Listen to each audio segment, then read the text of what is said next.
Buenos días, nosotros somos el equipo número 4 y el día de hoy les vamos a hablar sobre el tema de precipitación, donde les vamos a estar hablando sobre su definición, las funciones y también los usos que puede tener en la industria. También a lo largo de la presentación vamos a ir desarrollando subtemas que tienen que ver con este tema, que en este caso es precipitación, y espero que esta presentación sea de su agrado y que no haya ninguna duda a lo largo de ella. Muchísimas gracias y comenzamos. Precipitación. La precipitación ocurre cuando las gotas de agua o partículas de hielo caen bajo la influencia de la gravedad. Es un proceso el cual está controlado por la temperatura y por el crecimiento suficiente de las gotas de agua y cristales de hielo. El peso de estas gotas deben de superar la fuerza que emerge de las corrientes verticales de los aires, para después caer en lluvias, que vienen siendo la precipitación líquida, o nieve o granizo, que son la precipitación sólida. La función de la precipitación es variada. La principal función de la precipitación es que nos provee fuente de agua para ríos, lagos y depósitos subterráneos, así como acuíferos. De igual manera también nos proporciona agua para cultivos y pues también para la vegetación, y pues reduce así la necesidad de que haya pues un riego artificial. De igual manera también permite así la supervivencia de plantas, animales y microorganismos que dependen del agua para su desarrollo. También nos dice que mantiene hábitats como bosques, praderas y humedales. Y de igual manera también tiene la función de contribuir al enfriamiento al proporcionar humedad al suelo y a la atmósfera en zonas áridas. Muy bien, ahora hablando sobre los diferentes usos en la industria, tenemos aquí lo que es en la industria química, ya que nos ayuda con la producción de compuestos químicos, ya sea como el carbonato de calcio, sulfato de bario y fosfatos esenciales en distintas aplicaciones pues en las industrias. Luego tenemos la purificación de compuestos, que nos permite ayudar a eliminar las impurezas al formar precipitados que arrastran pues diferentes contaminantes.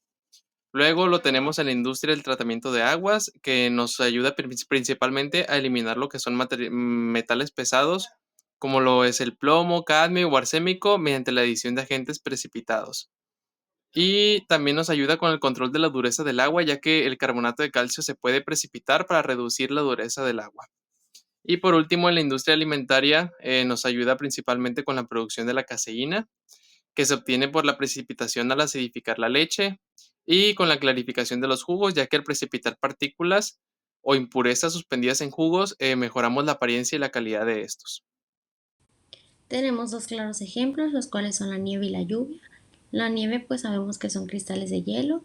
Estos se van a formar cuando el vapor del agua en la atmósfera se congele directamente en condiciones de temperatura muy bajas. Si estos cristales se agrupan, van a formar copos de nieve, que estos van a caer al suelo.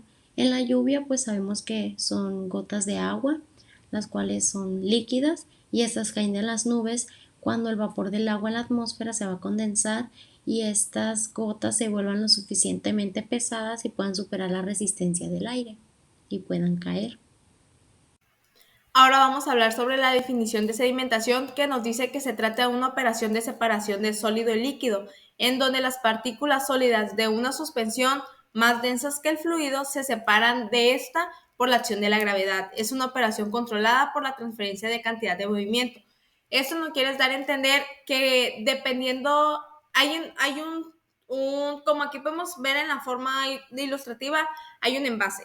En ese envase hay dos tipos de sustancias, como puede ser una sustancia sólida y sustancia líquida, que en caso puede ser agua, y la otra mitad del bote puede ser arena. Por lo tanto, las partículas de la arena son muchísimo más densas que las partículas del agua. Por lo tanto, estas van a sedimentar, o sea, van a descender, por lo tanto van a caer, porque gracias a la gravedad que tienen las diferentes partículas. Entonces, si nosotros ponemos primero el agua y después ponemos la arena, pues las partículas de la arena van a descender al fondo. ¿Por qué? Por la acción de gravedad que tienen estas partículas y porque suelen ser muy densas. Esa es una definición del proceso de sedimentación.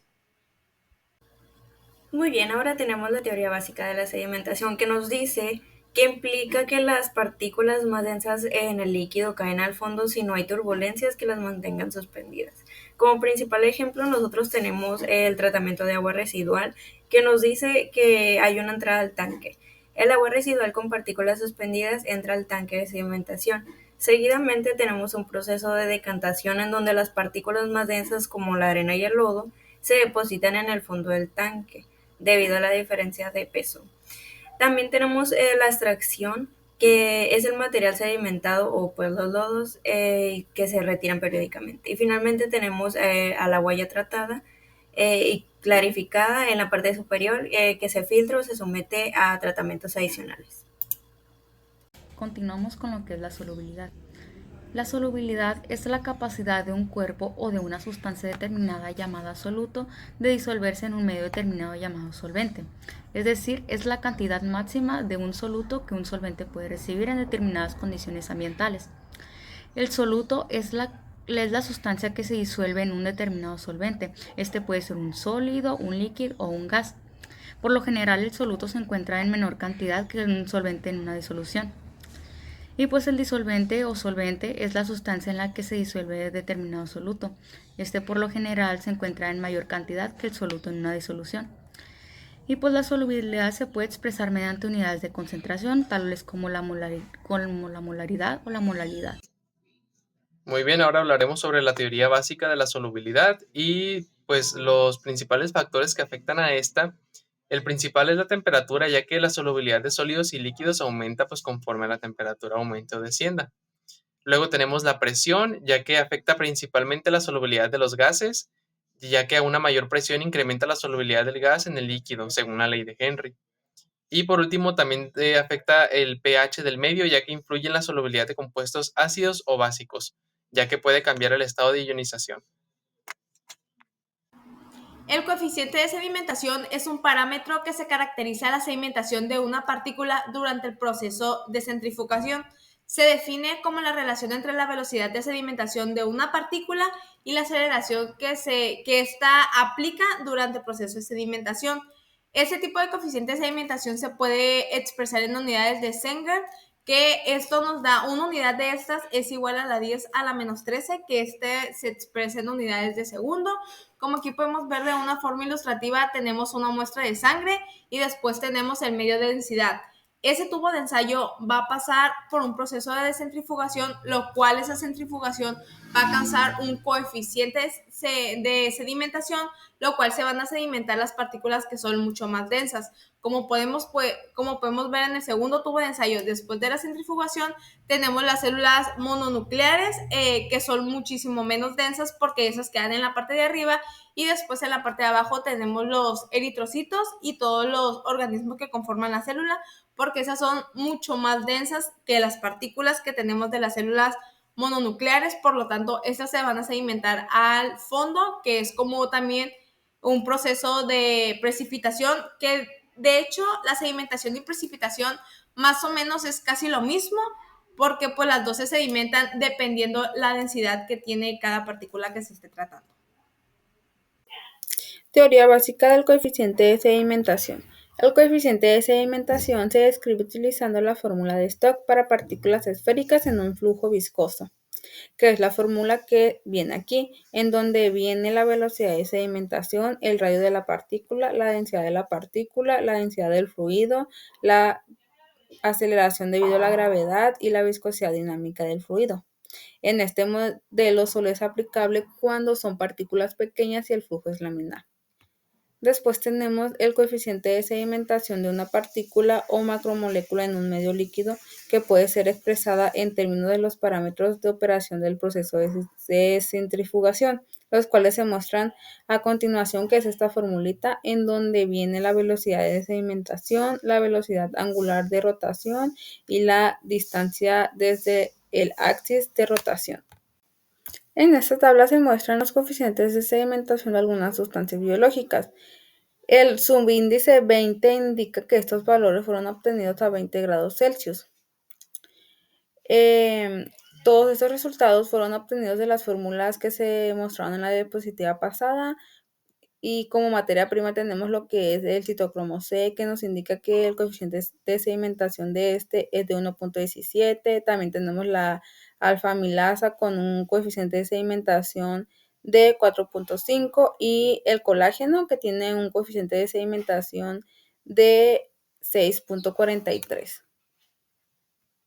Precipitación de proteínas. La precipitación de proteínas es un proceso en el cual las proteínas van a perder la solubilidad en una solución. Así se van a formar agregados sólidos que se prepararán y esto va a ocurrir debido a los cambios del pH, a la temperatura, a la concentración de sal o por la adición de agentes precipitantes, los cuales son el etanol y el sulfato de amonio, y estos se utilizan comúnmente para purificar las enzimas. Bueno, pues continuando con lo que es la teoría básica de la precipitación de proteínas, pues tenemos lo que es la solubilidad de las proteínas. Estas van a depender de su carga superficial, de la polaridad del solvente y de las interacciones proteína-solvente.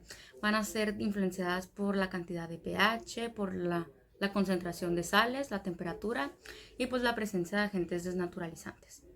Para ello tenemos unos mecanismos de precipitación. Comenzando con lo que es la precipitación isoeléctrica. Esto se va a llevar a cabo en el punto isoeléctrico de una proteína, la cual es el pH en el cual una proteína tiene carga de 0, o sea que el número de cargas positivas y negativas se van a igualar. En este punto, pues las fuerzas de repulsión electrostáticas entre moléculas van a disminuir, lo cual va a favorecer que las proteínas se acerquen, interactúen y se formen agregados insolubles que van a precipitar. Y pues posteriormente tenemos la precipitación por efecto salino o también conocido como saline out, donde nos dice que al añadir altas concentraciones de sales como sulfato de amonio, se genera un tipo de competencia entre las proteínas y los iones de sal por el agua. Y aquí las moléculas de agua van a interactuar de manera preferente con los iones de sal y así van a disminuir una capa de hidratación de las proteínas, lo cual va a llevar al aumento de las interacciones proteína-proteína y así favorecer la agregación y la precipitación. Algunos de los factores importantes al momento de realizar lo que es la precipitación por saline out es el tipo de sal que se va a utilizar. Tiene que ser con sales como sulfato de amonio, y ya que es algo que es muy eficiente y también tiene un costo muy bajo. También va a ser muy importante la temperatura del proceso y también la concentración de sal pues, que se va a añadir. Posteriormente tenemos la precipitación por solventes orgánicos, donde nos dice que los solventes como el etanol, el metanol y la acetona van a disminuir la constante dieléctrica del medio, lo cual va a reducir las fuerzas que se van a estabilizar en las interacciones proteína-solvente. Además, pues los solventes van a desnaturalizar parcialmente las proteínas al alterar sus enlaces no covalentes, así pues exponiendo reacciones hidrofóbicas que van a promover la agregación y la precipitación. Pues también nos dice que es importante la temperatura a la que se va a llevar a cabo el proceso. Y pues por último vamos a tener lo que es la precipitación por cambios de temperatura, donde nos dice que pues las altas temperaturas van a romper enlaces no covalentes como los puentes de hidrógeno, así desnaturalizando las proteínas. Y también las bajas proteínas en algunos casos, estas bajas temperaturas van a reducir la solubilidad de las proteínas, especialmente en las soluciones saturadas. Y pues aquí tenemos un ejemplo de lo que es la precipitación de proteínas en la industria alimentaria. Aquí me enfoqué en un ejemplo para la producción de quesos. Lo primero que va a suceder para la elaboración del queso es darle un tratamiento térmico, es decir, la leche cruda se va a calentar, va a ocurrir el proceso de pasteurización para eliminar microorganismos que no deseamos y pues así asegurar la calidad y la inocuidad del producto final. Posteriormente se van a añadir agentes coagulantes como la renina, también conocidos como quimosina. Pueden ser también ácidos lácticos o ácidos acéticos. Y pues posteriormente va a ocurrir lo que es la coagulación de las proteínas. En pues la renina va a romper enlaces específicos en lo que es la caseína, que es la proteína de la leche. Y va a desestabilizar las micelas y favorecer la precipitación. Se va a reducir el pH alrededor de 4.6, el cual es el punto isoeléctrico de la caseína, y así va a favorecer la agregación en las proteínas. Y pues por último se va a formar lo que es como una cuajada, la cual se va a cortar así en trozos pequeños para liberar la mayor cantidad de suero posible.